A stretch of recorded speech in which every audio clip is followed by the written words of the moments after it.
দেখানোর চেষ্টা করব সুড়ঙ্গ, হাম্মামখানা এবং কেল্লাটির পুরো অংশ।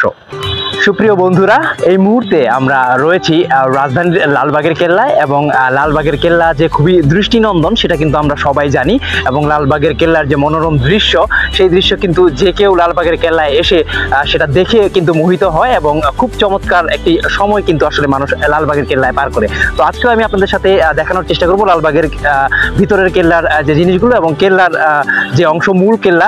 এই মুহূর্তে কিন্তু আমি দাঁড়িয়ে রয়েছি যে মূল কেল্লার যে ফটক সেইখানে এবং এরপর আমি দেখানোর চেষ্টা করবো যে আসলে মূল কেল্লার ভিতরে কি কি জিনিসগুলো রয়েছে। এখানে একটি সুড়ঙ্গ রয়েছে, একটি হাম্মামখানা রয়েছে।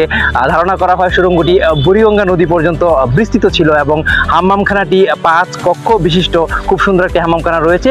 পুরো ভিডিওতে আমি আপনাদের সাথে আসলে লালবাগের কেল্লার প্রধান ফটক দিয়ে ভিতরে প্রবেশ করলেই মূল দুর্গটি আপনার চোখে পড়বে, যেখানে কিন্তু রয়েছে ভিতরে 3টি সমাধি এবং বাইরে 3টি সমাধি। তার সাথে চোখে পড়বে রূপকথার মতো দৃষ্টিনন্দন একটি রাজ্য, যেখানে রয়েছে ফুলের সমাহার। আপনার চোখ যেদিকে যাবে সেদিকেই কিন্তু আপনি দেখতে পারবেন ফুলের বাগান এবং বিভিন্ন রকমের ফুল রয়েছে। গোলাপ ফুল চোখে পড়বে, তাছাড়াও বিভিন্ন রকমের সুন্দর দৃষ্টিনন্দন কারুকার্য চোখে পড়বে এবং এই পাশে কিন্তু একটি মসজিদও রয়েছে। শায়েস্তা খানের বিশ্বস্ত সহ সেনা অধিনায়ক মির্জা বাঙালির কবর এটি, সমাধি এটি। তার সাথে কিন্তু 2টি শিশুর কবর রয়েছে, যেটির নাম জানা নেই বা কেউ নাম জানে না। এখানে 3টি এবং 3টি কবর এবং ভিতরে কিন্তু 3টি কবর রয়েছে। কবরের দুর্গটি পার হলেই আপনার চোখে পড়বে সুড়ঙ্গে যাওয়ার রাস্তা এবং এই ভবনটির নিচেই কিন্তু সুড়ঙ্গ রয়েছে এবং এটি কিন্তু অনেক বিস্তৃত বলে জানা যায়। ঠিক 2টি ফটক আপনারা দেখতে পাচ্ছেন, সুড়ঙ্গের 2টি ফটক এবং 2 দিকে 2টি সুড়ঙ্গ চলে গিয়েছে এবং এটি বুড়িগঙ্গা পর্যন্ত বিস্তৃত ছিল বলে ধারণা করা হয়। যদি আমি একটু কাছ থেকে সুড়ঙ্গ দেখানোর চেষ্টা করি বা সুড়ঙ্গের জায়গাটি দেখানোর চেষ্টা করি, এটি সেই জায়গা। এটি কিন্তু একদম অনেক লম্বা বিস্তৃত রয়েছে এবং এটি সেই ফটক যেই ফটকটিতে সুড়ঙ্গ রয়েছে। এখানে কিন্তু 2টি সুড়ঙ্গ আমরা যদি লক্ষ্য করি, 2টি ফটকে 2টি সুড়ঙ্গ রয়েছে।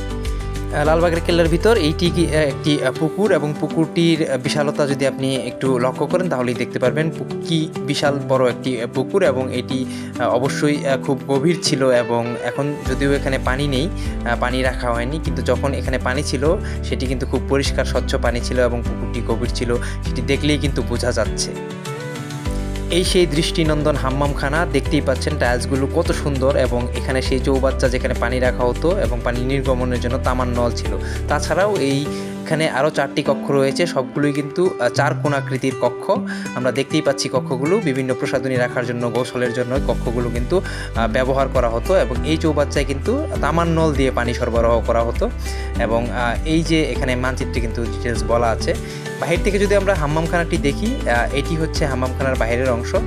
বাইরের অংশ থেকে কিন্তু হাম্মামখানাটি খুব চমৎকার লাগছে দেখতে। তাছাড়াও কিন্তু আশেপাশের দৃশ্যগুলো খুবই চমৎকার লাগবে আপনার দেখতে। এইটি হচ্ছে সেই মূল ফটক বা মূল বিল্ডিংটি। এখান থেকেই পুরো কেল্লাটির দৃশ্য দেখতে পারবেন, কি সুন্দর বাগান রয়েছে, সেই সাথে বিভিন্ন অংশগুলো কেল্লার দেখতে পারবেন। সেই সাথে জানাবেন আপনারা কমেন্টসের মাধ্যমে, অবশ্যই আমি আপনাদের কমেন্টসের অপেক্ষা করব যে কেমন হয়েছে এবং ভিডিওটি কেমন লাগলো। সেই সাথে সবাইকে ঈদ মোবারক জানাচ্ছি, ঈদের শুভেচ্ছা জানাচ্ছি। সবাই ভালো থাকবেন এবং সবার ঈদ খুব আনন্দে কাটুক।